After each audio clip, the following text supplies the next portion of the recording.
Ang sabi nila, ang lahat ng pagsubok na ibinibigay sa buhay ng tao ay may dahilan. Pero hanggang kailan mo kakayaning pasanin ang pagsubok na yon para lamang mahintay ang sagot sa tanong na ano nga ba ang dahilan para lumaban at patuloy na mabuhay? Dear Papa Dudut, isang magandang araw sa lahat ng mga kapuso at kabarangay na nakikinig ngayon sa inyong programa. Ako nga pala si Dexter, 36 years old at nagtatrabaho sa isang advertising company dito sa Mandaluyong. Sa totoo lang, ngayon pa lamang ay medyo naluluha na ako habang sinusulat ko ito. At sana ay may share ko ng maayos ang kwento namin ni Aubrey. Papadudot, bago pa lamang ako noon sa kumpanya bilang isang production artist nang makilala ko si Aubrey. Siya ang aming creative director. Sa unang beses pa lamang na pagkikita namin sa opisina niya para ipaalam sa akin ang mga dapat at hindi ko dapat gawin sa oras ng trabaho, ay aminado akong attracted na ako sa kanya. Maganda kasi talaga siya, Papadudot. Matangos ang ilong, makinis ang mukha at singkitin ang kanyang mga mata.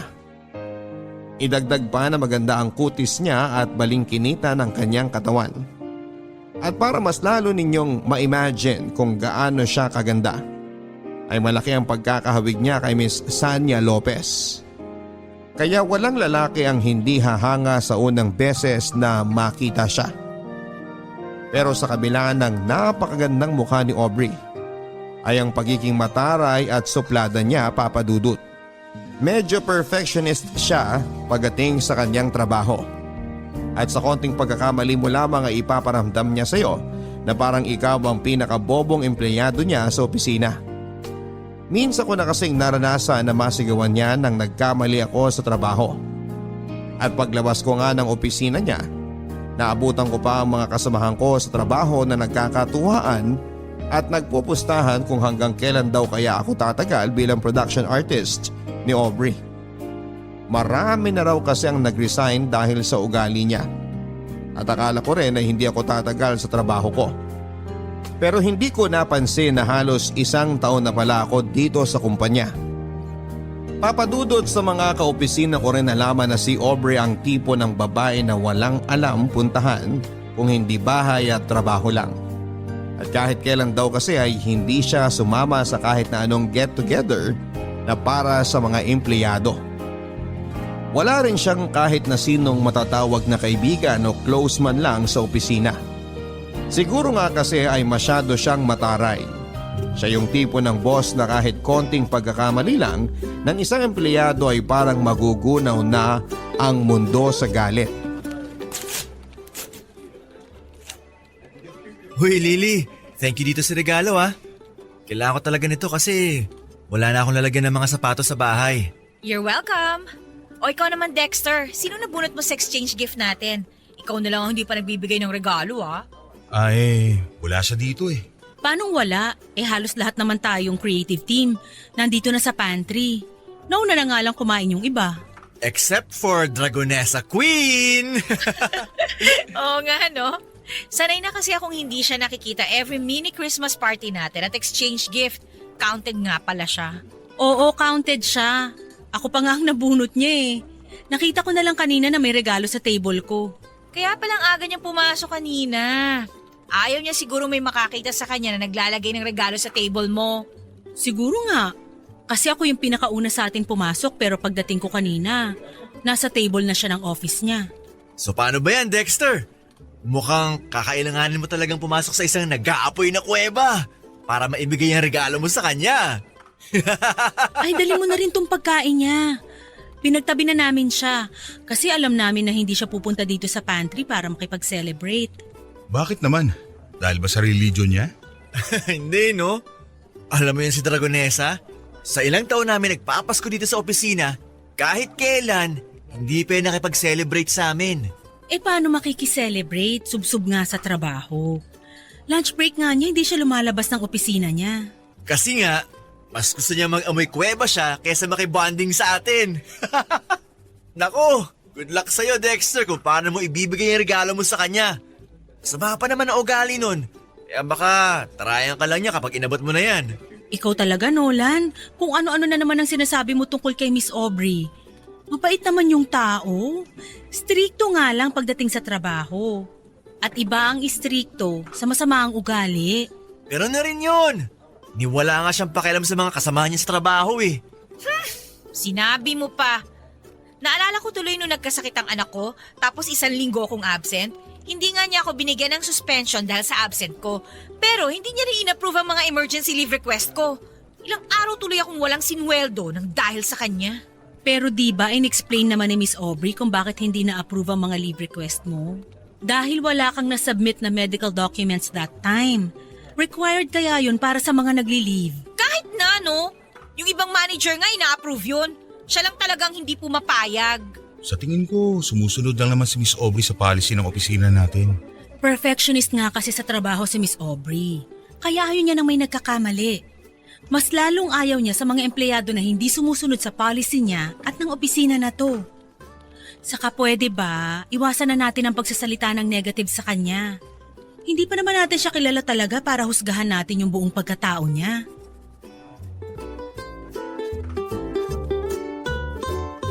Papadudot, tama naman ang office mate ko na si Lauren sa mga sinabi niya. Istrikta si Aubrey pagdating sa trabaho pero hindi ibig sabihin noon ay masama ng ugali niya. Gusto niya lang na maayos ang mga trabaho namin sa opisina. Lahat ng malamig na pakikitungo niya sa amin at kasungitan niya ay ginagawa niya yon para mas ayusin namin ang kanya-kanyang trabaho. Isa pa ay hindi naman talaga namin siya kilala para husgahan sa kung sino talaga siya.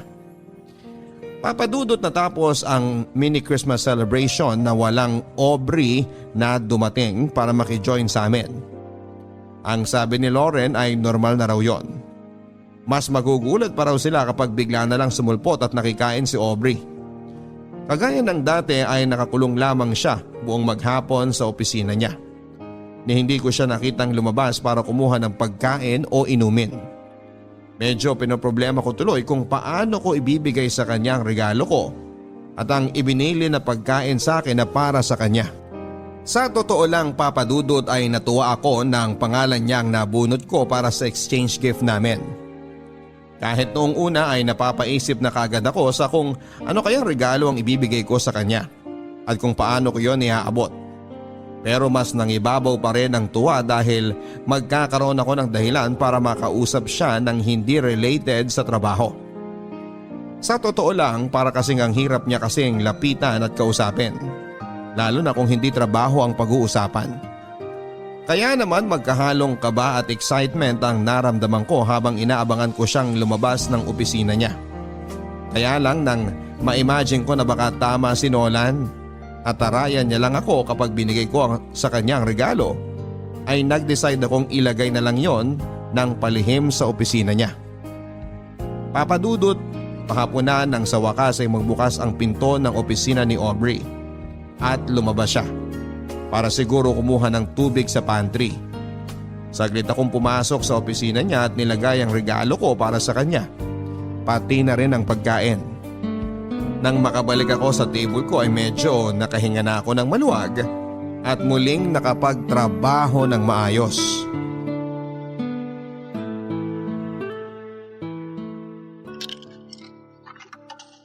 Grabe, ang lamig sa loob. Buti na lang coffee break ko na. Makakuha nga muna ng kape. Si Miss Aubrey ba yung nag-iossi mag-isa dun? Siya nga.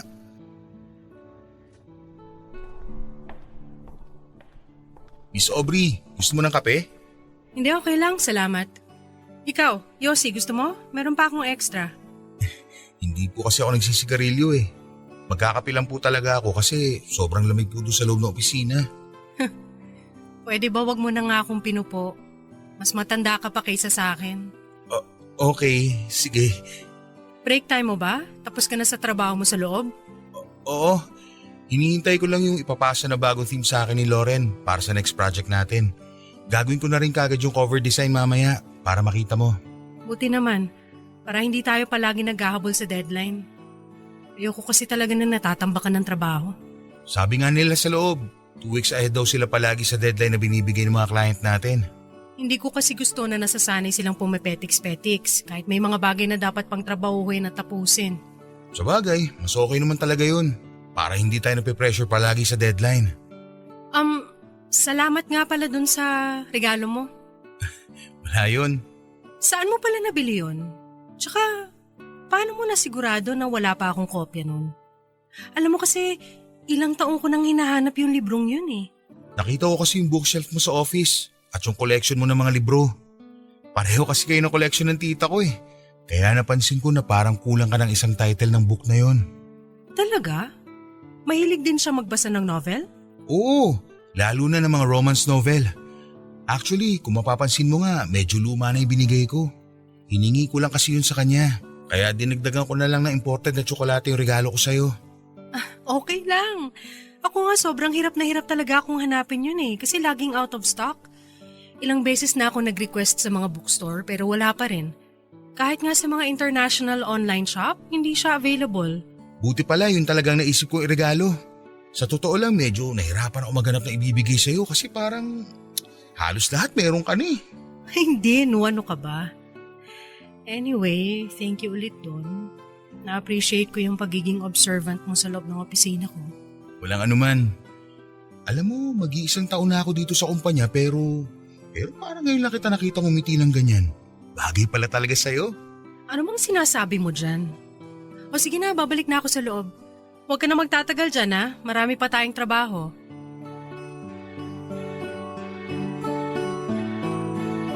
Papadudot, sobrang natuwa talaga ako nang makita kong nagustuhan ni Aubrey ang regalo ko sa kanya. Hindi ko kasi talaga inaasahan yon. Alam ko kasi na may kaya sa buhay si Aubrey, tapos isang lumang libro lang ang ireregalo ko sa kanya. Sinubukan ko rin kasing hanapin yon sa bookstore at online, pero wala na akong makitang kopya. Mabuti na lang talaga at pareho sila ng collection ng tita ko at pumayag si tita na hingin ko ang isang libro niya. Sinamahan ko na lang ng mamahaling tsokolate para naman hindi isipin ni Aubrey na tinipid ko ang regalo ko para sa kanya. Pero alam mo, Papa Dudut, kung ano ang mas hindi ko inaasahang makita ng araw na yon. Yung pagngiti niya habang magkausap kaming dalawa. Sa loob ng halos isang taon na nagtrabaho ako sa advertising company na yon ay ni isang beses ay hindi ko siya nakitang ngumiti ng ganon. Kaya naging sobrang espesyal sa akin ang saglit naming pag-uusap ni Aubrey. Papa Dudut, sa pagpasok ng bagong taon ay napansin ko ang unti-unting pagbabago kay Aubrey. Oo, masungit pa rin siya. Mataray at perfectionist pagdating sa kanyang trabaho. Pero paminsan-minsan ay nagagawa na niyang ngumiti na talaga namang bagay na bagay sa mukha niya. Mas lalo siyang gumaganda at hindi nga nagtagal. Naramdaman ko na mas lalo akong nagkakagusto sa kanya. Hanggang sa ma-realize ko na nai-inlove na ako sa creative director ng company namin.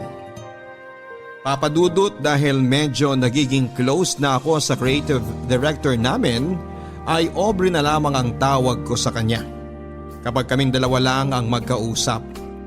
Madalas din ay magkasama na kami sa coffee break. Doon namin pinagkukwentuhan ang mga bagay na hindi related sa trabaho.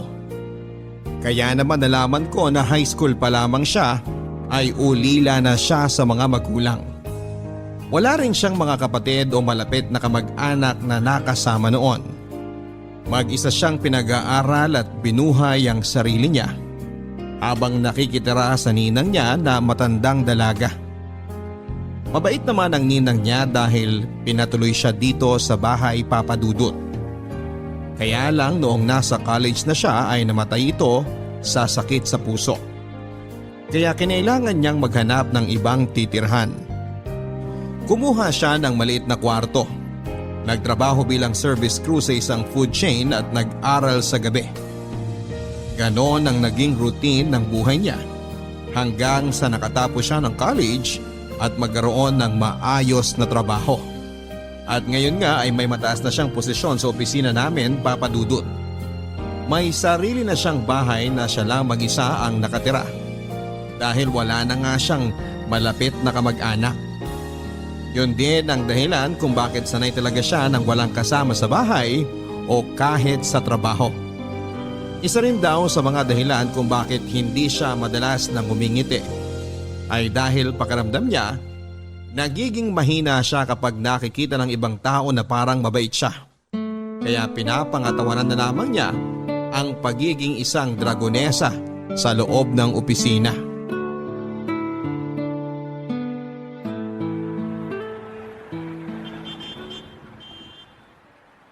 Ano ba yan? Wala pa rin tumitigil na taxi. Mukhang tama nga si Mr. Torres. Sobrang traffic na ngayon.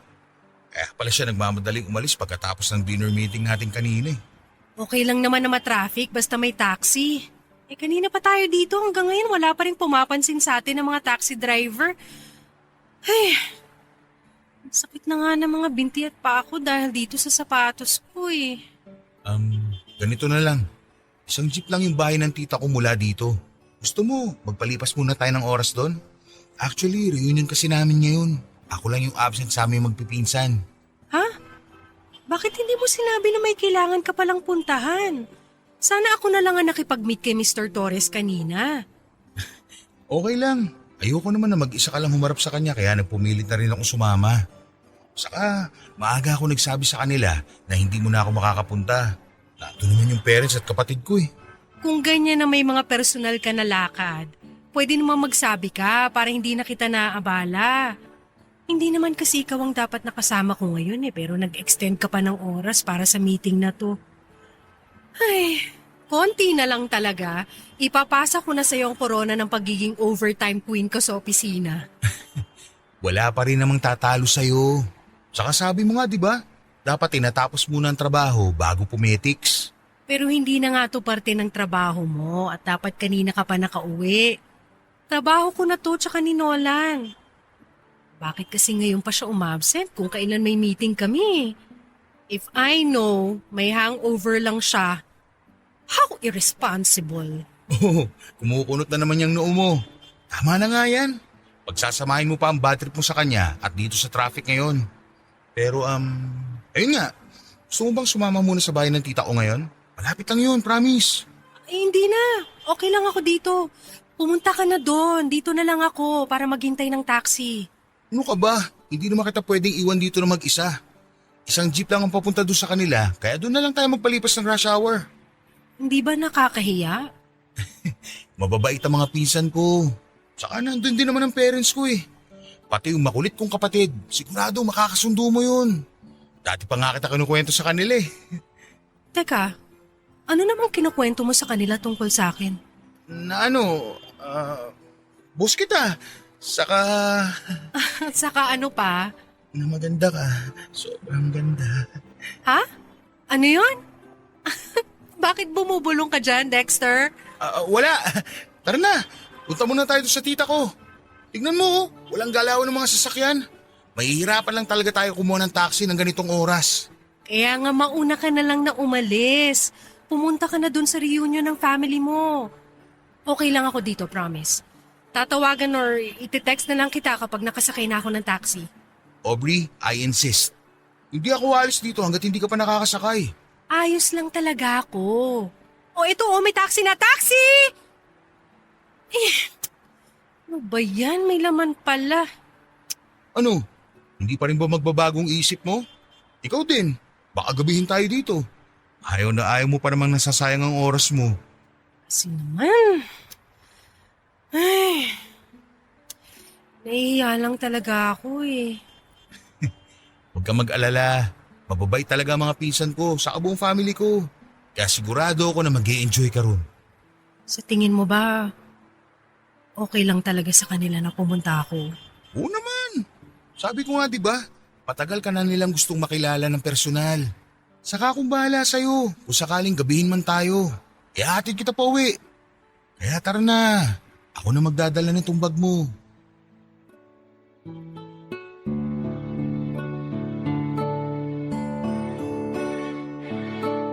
Papadudot na convince ko si Aubrey na sumama sa family reunion sa bahay ni na tita.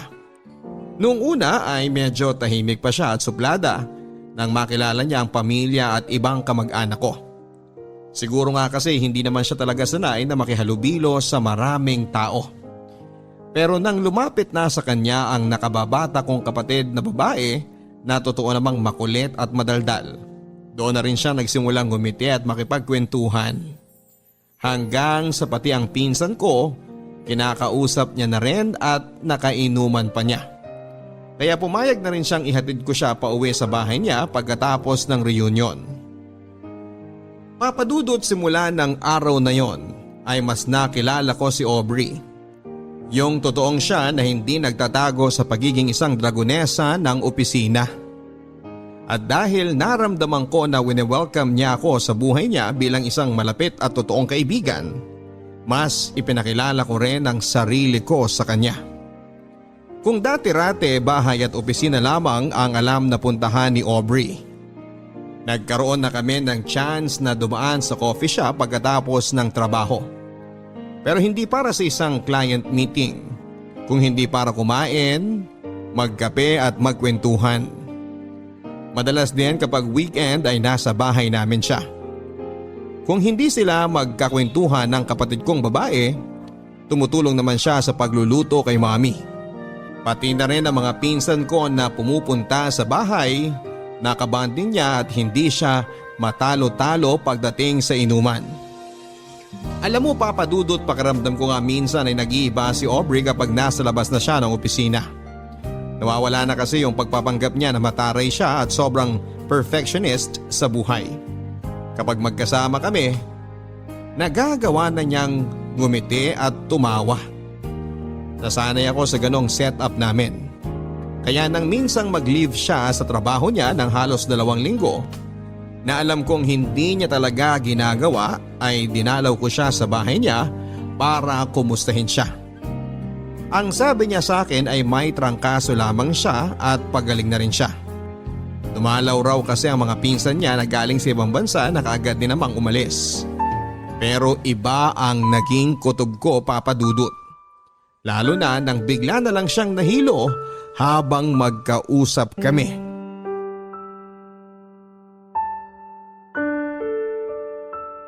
May hindi ka ba sinasabi sa akin, Aubrey? Siyempre wala. Ano namang itatago ko sa'yo? Ilang linggo ka nang wala sa opisina. Akala ko nga may trangkaso ka o sadyang masama lang ang pakiramdam mo. Kaya hindi mo nasasagot ang mga tawag ko.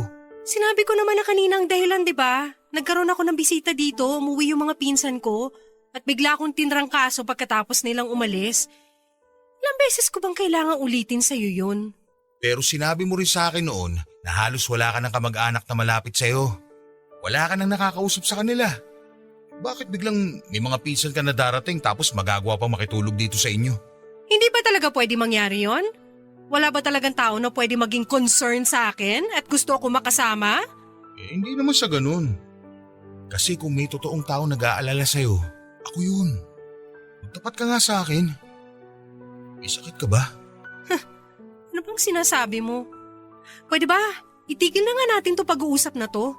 Wala akong sakit at wala akong tinatago sa'yo. Bakit ba kasi ang dami mong tanong? Concerned lang ako. Kasi syempre kaibigan mo na ako. Kaya nag-aalala ako sa'yo. Pero wala nga kasi akong tinatago. At wala rin akong dapat sabihin sa'yo. Tsaka sino ka ba? Sino ka ba sa buhay ko para mag-usisa ng kung ano-ano sa akin? Alam kong nasanay ka ng mag-isa. Walang sinasabi ng problema mo o nararamdaman mo. Pero inuulit ko, kaibigan mo ako. Alam mong handa ako makinig kahit ano pa yan. Umuwi ka na lang kaya. Kung ano-anong iniisip at napapansin mo eh. Dahil sigurado ako na may dapat akong malaman. Aubrey, ano ba?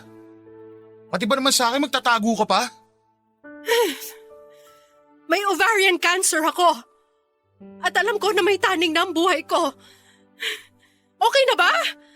Masaya ka na sa nalaman mo? Pwede ka na bang umalis? Kailan pa? Bakit mo lang sinasabi sa akin to? Dahil hindi naman kailangan. Kaya ko to mag-isa eh. Sanay naman ako na mag-isa eh.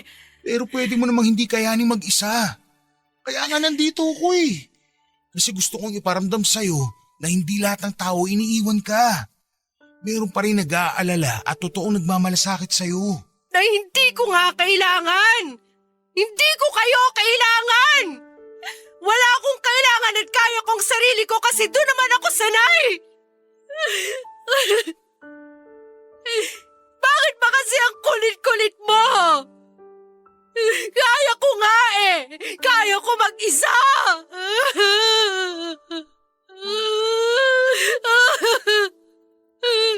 Kaya ko! Tama na. Huwag ka nang umiyak. Hindi ka na ulit mag-iisa. Sasamahan kita. I'm sorry. Ang totoo, nung araw na nalaman kong may cancer ako, gusto talaga kita tawagan nun.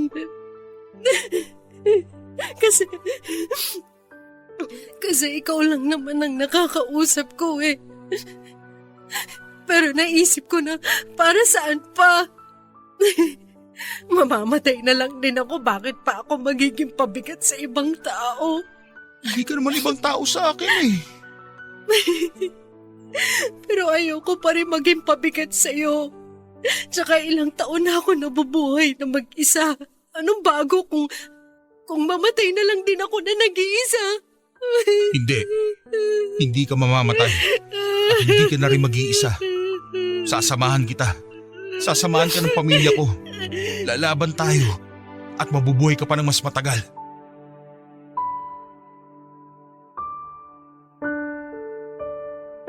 Sobra akong nasaktan nang malaman ko ang tungkol sa stage 2 ovarian cancer ni Aubrey Papadudut. Alam ko namang wala namang kaming relasyon ni Aubrey. Pero sobrang espesyal niya na kasi para sa akin. Siguro sa iba lalo na sa mga kaopisina ko ay para siyang isang dragon na palaging nag-aapoy sa galit. Pero para sa akin kasi ay hindi nila nakita kung paano umamo at maging malambing ang isang dragon. Sa kabila ng pagiging perfectionist niyang boss ay may tinatago siyang kabaitan na hindi niya ipinapakita sa lahat. Madalas siyang nagpapabili ng pagkain na para sa mga kaopisina ko kahit na hindi siya nakikihalubilo o kumakain na kasama namin. Nagpapaabot din siya ng cake o regalo sa kung sino man ang may birthday. At kahit na hindi ko siya kadugo ay tinuring niya na halos na totoong magulang sina mami at daddy. Pati na rin ang kapatid ko na sobrang sabik na magkaroon ng ate. Naging parte siya ng pamilya ko hindi lang dahil sa tinanggap niya kami, kung hindi dahil kami mismo ang may gusto na maging parte siya ng pamilya namin. Kaya nang nalaman ko ang tungkol sa sakit niya, gustong gusto ko nang humagulhol pero pinilit kong pigilan. Dahil ayokong panghinaan siya lalo ng loob. Ako lang kasi ang pwede niyang kapitan at kuhanan ng lakas. Kaya kailangan kong magpakatatag sa harap niya. Kahit ako man ay pinanghihinaan na kaagad. Ang naisip ko kasi noon ay bakit si Aubrey pa. Hindi naman sa hinihiling ko na sana ibang tao na lamang ang magkasakit pero napakabata pa kasi niya para danasin ang ganong klase ng hirap ng nag-iisa. Papadudot kagaya ng pinangako ko kay Aubrey ay hindi ko na ulit siya iniwanang nag-iisa. Hindi ko sinabi sa opisina ang tungkol sa totoong dahilan ng pagpa-file niya ng extension para sa leave niya. Pero alam ko naman na hindi magtatagal ay malalaman nila ang tungkol sa sakit ni Aubrey. Ayaw din kasi ni Aubrey nang kinakaawaan siya ng ibang tao. Mas gusto pa nga niya yung may ines na nararamdaman sa kanya. Nasanay na rin kasi siya sa ganon. Nag-iisa, walang kaibigan, pamilya o karamay. Kaya gusto niyang ipakita sa ibang tao na matigas siya at kaya niyang mag-isa. Kahit ang katotohanan ay hinang-hina na siya at kailangan na niya ng kasama.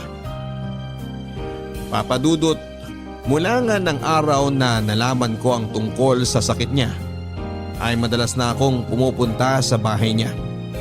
Palagi niya rin akong kasama sa mga check-up hanggang sa therapy niya. Nung una ay palagi niyang sinasabi na kaya niya at hindi niya kailangan ng tulong ko o ng kahit na sino. Pero syempre hindi ako papayag sa pagkakataon na ito na kayanin pa niyang mag-isa. Gusto kong iparamdam sa kanya na may kaibigan na siya sa katauhan ko at pamilya na rin niya ang pamilya ko. Hindi ko alam kung gaano ko pa siya katagal na makakasama at ayokong isipin na malapit nang magwakas ang buhay niya. Naniniwala at nananalig pa rin ako na gagaling si Aubrey. Mabuti siyang tao at hindi niya deserve ang ganitong klase ng sakit o sitwasyon para sa sarili niya.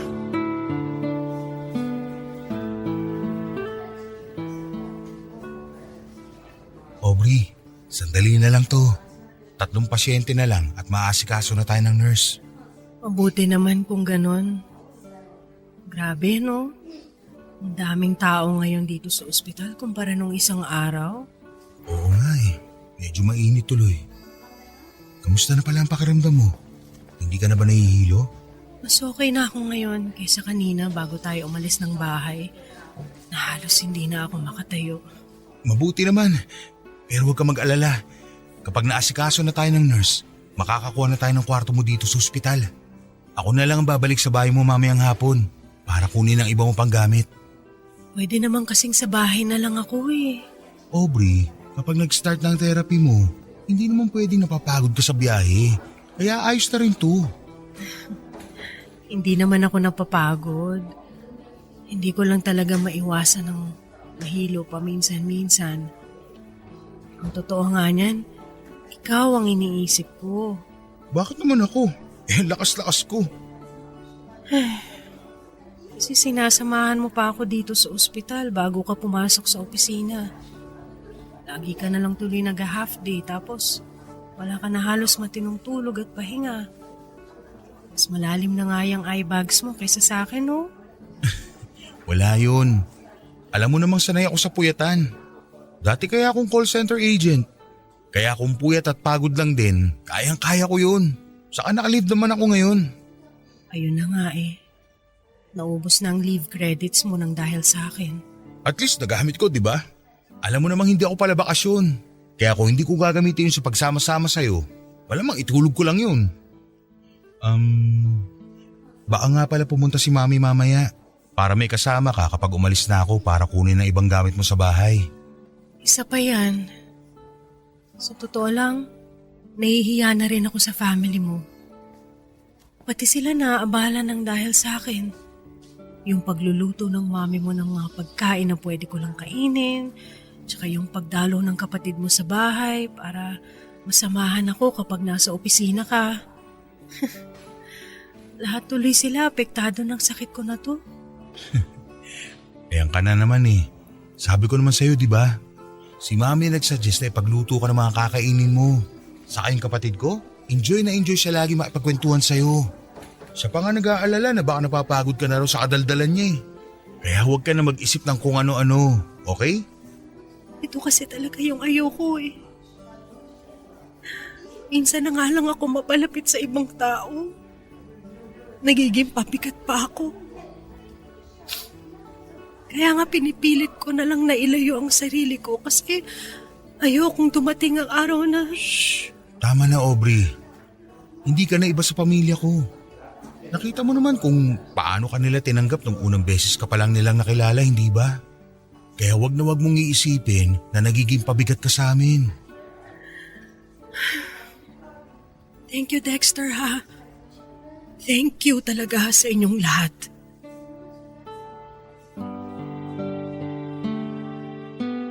Papadudot dahil nga sa naubos na ang leave credits ko sa opisina, ay madalas nang hindi nababayaran ang mga araw na hindi ako pumapasok.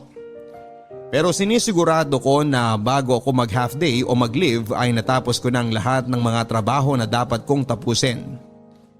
Minsan nga ay dinadala ko na rin ang mga yon sa bahay para lang hindi ako maabutan ng deadline. Hindi rin kasi ako pwedeng mawala ng trabaho lalo na ngayong tumutulong na rin ako financially para kay Aubrey.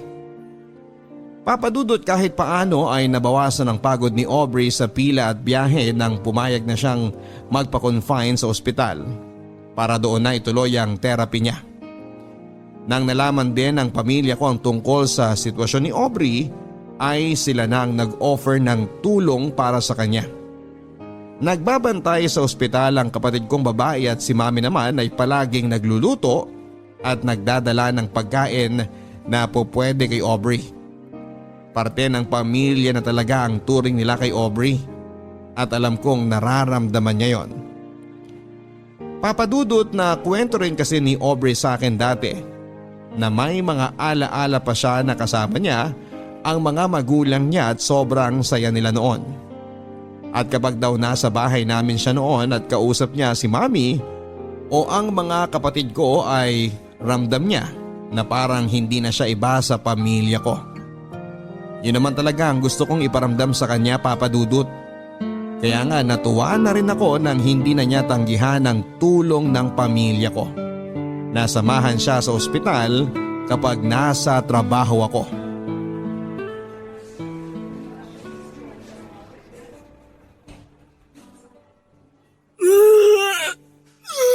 Sige, ilabas mo lang lahat yan. Pagkatapos gagaan na ulit ang pakiramdam mo.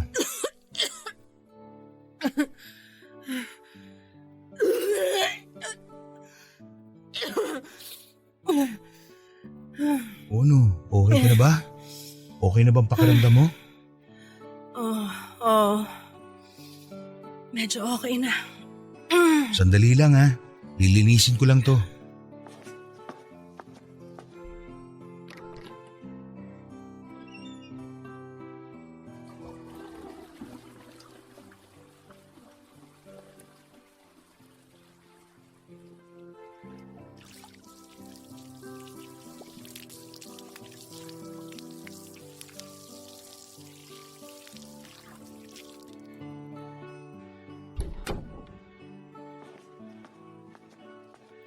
Gusto mo bang matulog muna?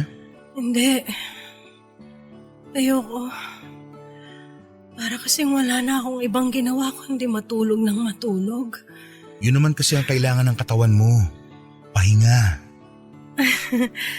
Nakakapagod din pala magpahinga. Lalo na kapag paulit-ulit. Ang sabihin mo, naninibago ka lang kasi sobrang workaholic mo. Nanggaling nga pala sila mami dito kanina habang tulog ka. Dinalhan ka nila ng prutas. Talaga? Tatawagan ko na lang siguro sila mamaya para makapagpasalamat ako. Oo, siguradong matutuwa sila kapag narinig nila ang boses mo. May gusto ka bang kainin? Ipagbalat kita ng orange o mas gusto mo tumansanas? Kahit yung orange na lang. Sige. Si tita nga pala dapat dadalaw din ng isang araw. Kaya lang nagkasakit si Lola kaya hindi natuloy. Pero lagi niyang sinasabing namimiss ka na raw niya. Yung mga pinsan ko naman nangungulit kung kailan ka raw ba ulit nila makakainuman. Ang sabi ko, magpalakas muna sila ng atay para matalo ka nila. Tapos Gusto ko nang umuwi. Hindi pa pwede, Aubrey. Kaya ko namang bumiyahe pa uwi pagkatapos ng chemotherapy. Pero mas mapapagod ka kapag nag-uwian tayo sa bahay mo. Nakaya ko naman dati, di ba? Mas maaalagaan ka ng mga nurse dito. Kaya kong alagaan ang sarili ko sa bahay. Alam ko naman na kung ano mga dapat kong gawin at hindi ko rin ginagawa ang lahat ng mga bawal. Ayoko lang talaga na magstay pa dito sa ospital. Ayoko na sa kwarto na to. Gusto mo ba ng bagong movies? O bagong books para malibang-libang ka? Pwede ko rin naman sabihan ng kapatid ko na kapag wala siyang pasok, dito na muna siya ulit. Pero baka ikaw naman ang mapagod sa kadaldalan niya. Hindi naman ako naiinip. Hindi rin ako nalulungkot. Pakiramdam ko lang talaga. Kung magtatagal pa ako dito sa kwarto, lalo akong manghihina. Ilang session na lang naman tayo dito. Tapos makakauwi na tayo. Please, Dexter. Gusto ko na talagang umuwi. Ayoko na dito. Ayoko na ng amoy ospital, ng pagkain nila. na maramdaman na may sakit ako.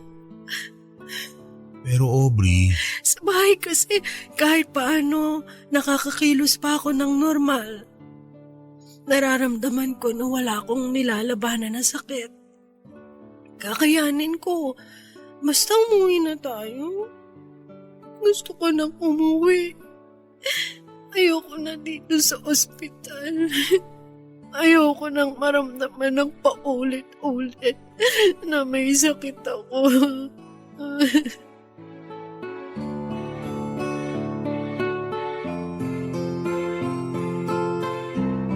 Papadudot pakiramdam ni Aubrey ay mas nanghihina siya kapag nakakonfine siya sa ospital. Kahit para sa akin ay mas convenient pa ngayon dahil may 30 minutes din ang biyahe namin tapos ay pipila pa kami. Pero hindi ko na nga napilit pa si Aubrey na magstay kami sa ospital. Papadudot pagkalipas ng 2 araw ay umuwi na kami sa bahay ni Aubrey. Pumupunta na lamang kami sa ospital kapag schedule na ng therapy niya. Matatag si Aubrey at kahit kailan ay hindi niya ako pinakitaan ng kahinaan o pagkapagod. Wala akong reklamo na narinig at palagi lang siyang nakangiti kapag tumitingin sa akin. Bagay na nagpapalakas lalo sa loob ko na malalampasan niya ang lahat ng ito. Malalampasan namin ang magkasama. Iba kasi ang dating na mga ngiti niya sa akin. Para bang gusto niyang iparamdam sa akin na kagaya ko ay lumalaban din siya at pareho kaming umaasa na gagaling siya. Papadudot sa totoo lang ay nagsisimula na akong panghinaan ng loob na malalampasan ni Aubrey ang napakabigat na pagsubok na ito. Lalo na nang tumaas sa stage 3 ang ovarian cancer niya na sinundan ng panghihina lalo ng katawan niya. Pero nakikita ko pa rin ang determinasyon niya na lumaban. Bagay na muling nagbigay ng lakas ng loob sa akin para magpakatatag. Kung si Aubrey nga ay nangihina na ay pilit na nagpapakatatag at nagpapakalakas. Ano pa ako na walang iniindang sakit sa katawan. Kaya kailangan kong taasan ang pananalig ko na gagaling siya at malalampasan niya ang lahat ng ito. Papadudot habang tumatagal na nakakasama ko si Aubrey ay mas lalo ko siyang minamahal. Pero pinigilan ko ang sarili ko na sabihin sa kanya ang bagay na yon. Ayoko kasing isipin niya na baka naaawa lang ako sa kanya. Kaya sa halip na marinig niya sa akin ang tungkol sa nararamdaman ko, ginawa ko na lamang ang lahat para maiparamdam sa kanya kung gaano ko siya kamahal. Inalagaan ko siya, inasikaso at kahit kailan ay hindi iniwan. Kasama ko ang pamilya ko sa pagpaparamdam kay Aubrey na hindi siya nag-iisa at may mga tao na nagmamahal at patuloy na nagmamalasakit sa kanya. Sa paraan na yon, alam ko na magpapakatatag siya at lalaban. Hindi lang para sa sarili niya kundi para na rin sa amin. Papadudot dahil nga sa indefinite leave ni Aubrey sa kanyang trabaho, nalaman na ng mga kaopisina namin ang totoong nangyari sa kanya. Pati na rin ang dahilan kung bakit palagi akong late sa trabaho ko. Half day o naka-leave. Halos lahat sila ay nakisimpatya sa pinagdadaanan ni Aubrey, Papadudot. At dahil nga madalas akong naka-leave without pay sa opisina namin, nagsimula ko na ring magastos ang mga ipon ko. Hindi rin kasi biro ang gastusin para sa therapy at sa mga gamot ni Aubrey. At alam ko na paubos na rin ang savings niya. Kaya hanggang kaya ko ay tutulungan ko siya sa kahit na anong paraan na nalalaman ko. Uuwi ka uli ng maaga, Dexter? oo, pero natapos ko naman na yung mga design na pinapagawa mo sa akin. Paano mo hindi matatapos madaling araw pa lang yata nandito ka na sa opisina? Yung totoo, natutulog ka pa ba? Oo naman no. We, hindi nga pare. Oo nga, sa biyahe. Grabe siya! Sa biyahe talaga? Ang sakit kaya sa ulo matulog sa loob ng taxi o kaya sa jeep, no? Naku, sinabi mo pa. Pero yung totoo, Dexter, bakit mo ginagawa yan? Ang alin? Ang lahat ng yan para kay Miss Aubrey. Uy, Dexter, mag-on na ba kayo? Hindi. Magkaibigan lang kami.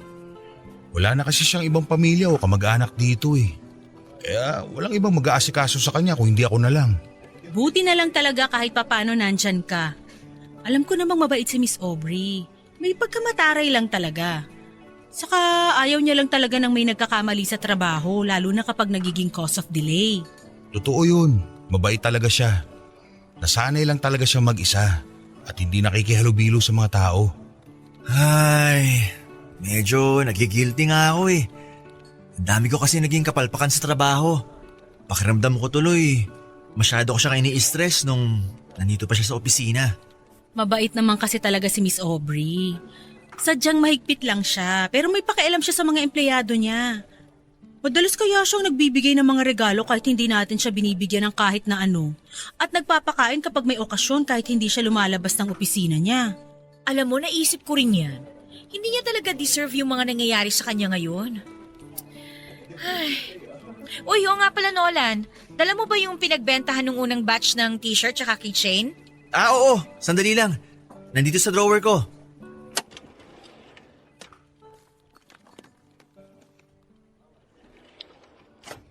O pare, tanggapin mo to. Oh, para saan tong sobre ng pera? Konting tulong para kay Miss Aubrey. Nitong mga nakaraang buwan kasi, nag-isip kami kung paano kami makakatulong sa kanya. Sa inyong dalawa. At itong naisip naming paraan. Gumawa kami kasi ng fundraising dito sa office. Nagpagawa tsaka nagbenta kami ng mga t-shirt at tsaka keychains. Alam namin na medyo maliit na halaga pa lang yan kumpara sa gastusin niya ngayon. Pero sana makatulong. Malaking tulong na to para sa kanya. Yung pag-aalala niyo pa lang sa kanya at paggawa ng mga ganitong bagay. Sobra-sobra na kayong pasasalamatan ni Aubrey kapag nalaman niya to.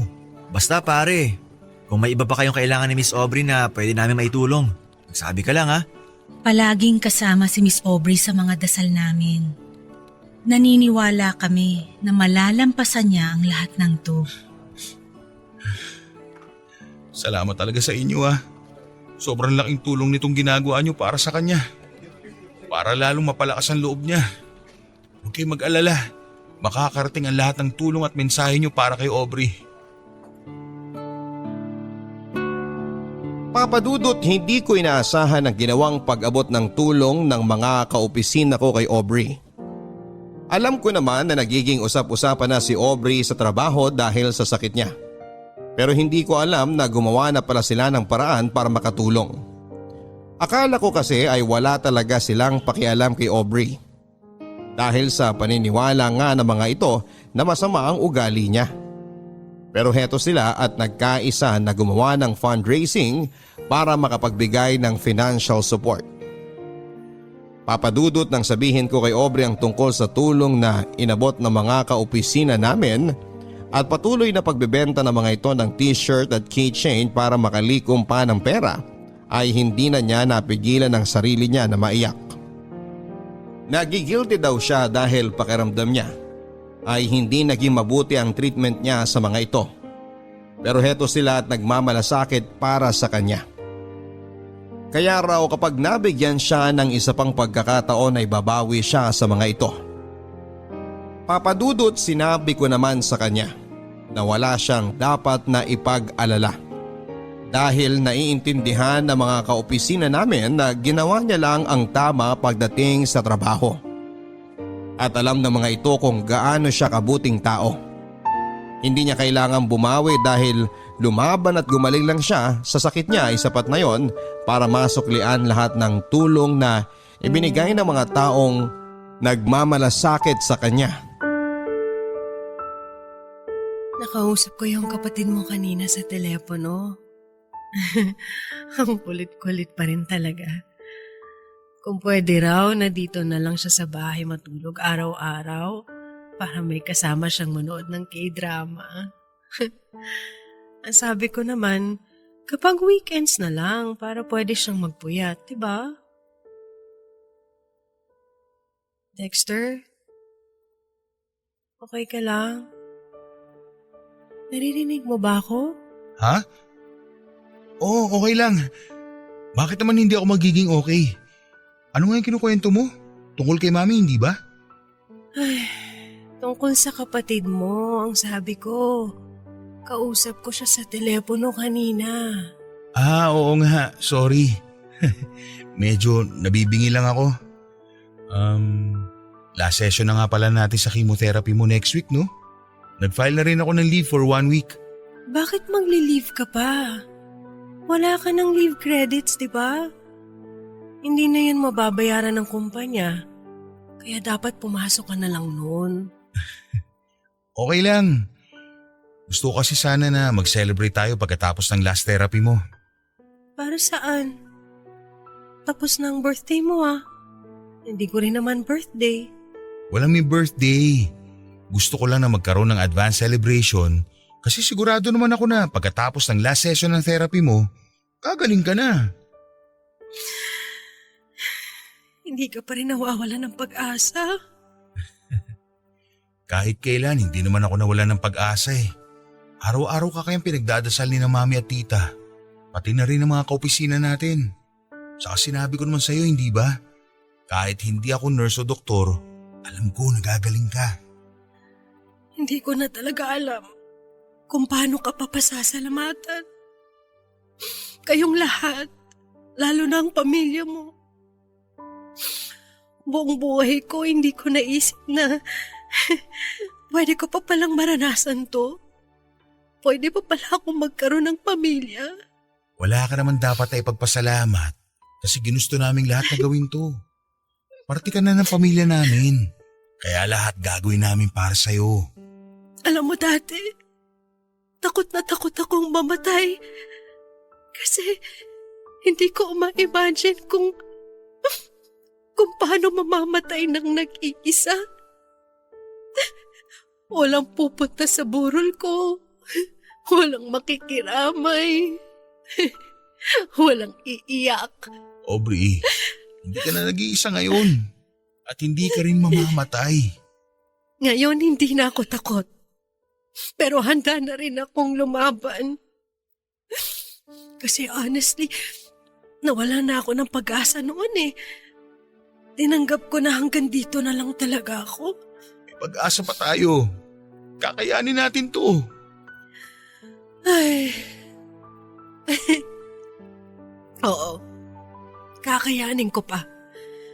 Dahil sa tuwing nakikita ko kayo ng pamilya mo, pakiramdam ko, nabubuo ulit ako. At sa tuwing hawak mo ang mga kamay ko kagaya ngayon, lumalakas ako. Kaya nga hindi ko nabibitawan itong mga kamay mo kahit kailan. Alam mo, kung pagbibigyan lang talaga ng Diyos na madugtungan pa ulit ang buhay ko, o kahit hanggang dito na lang talaga ako, magpapasalamat pa rin ako ng paulit-ulit sa Kanya kasi kahit sa kahuli-hulihang sandali ng buhay ko, naranasan ko pa rin kung paano maging parte ng isang masayang pamilya. Basta lalaban pa rin tayo ha. Walang susuko sa atin. Sasamahan kita kahit na anong mangyari. Hinding-hindi ka nabibitiwan ng mga kamay ko. Oo, lalaban ako. Lalaban ako para sa'yo. Para makasama ko pa kayo ng mas matagal.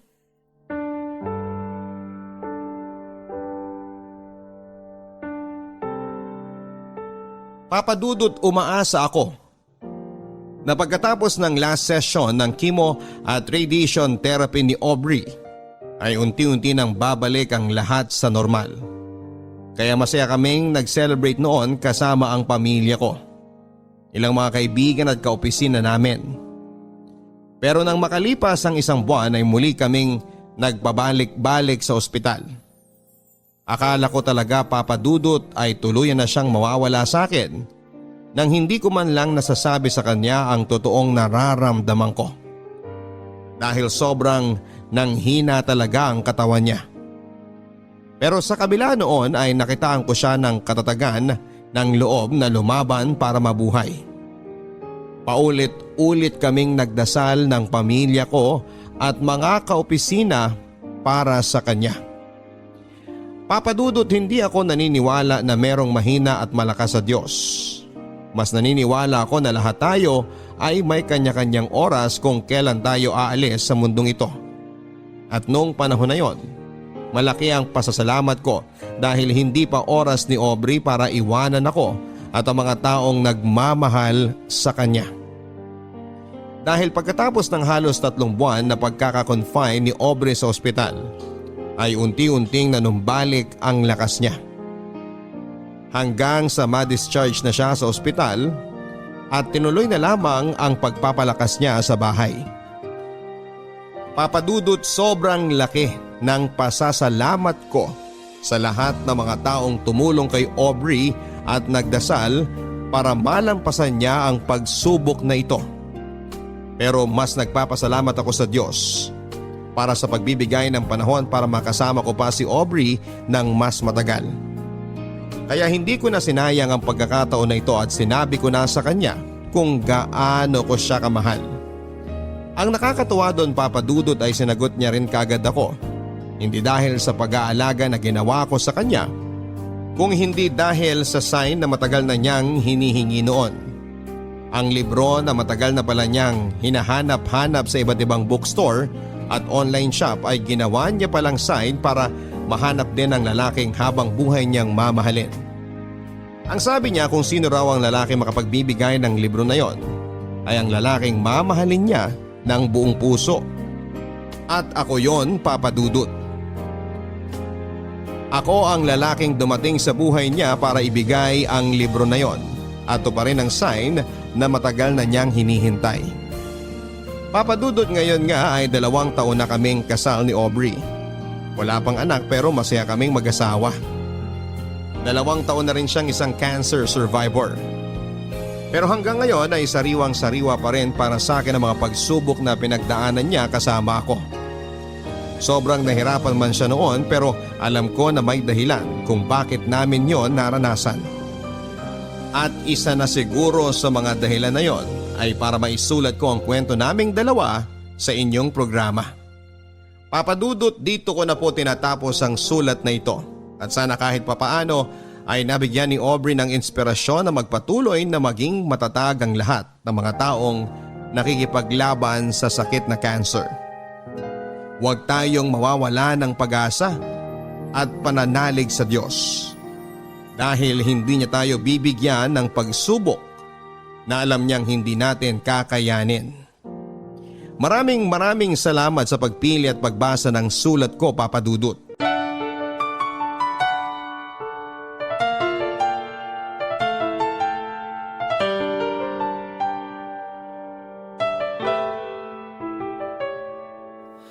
Ang buhay ay mahiwaga,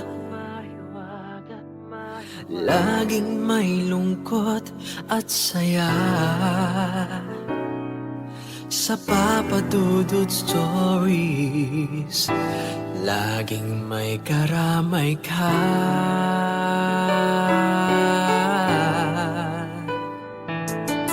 Mga problemang kay bigat, dito ay pakikinggan ka. Sa Papa Dudut Stories, kami ay iyong kasama.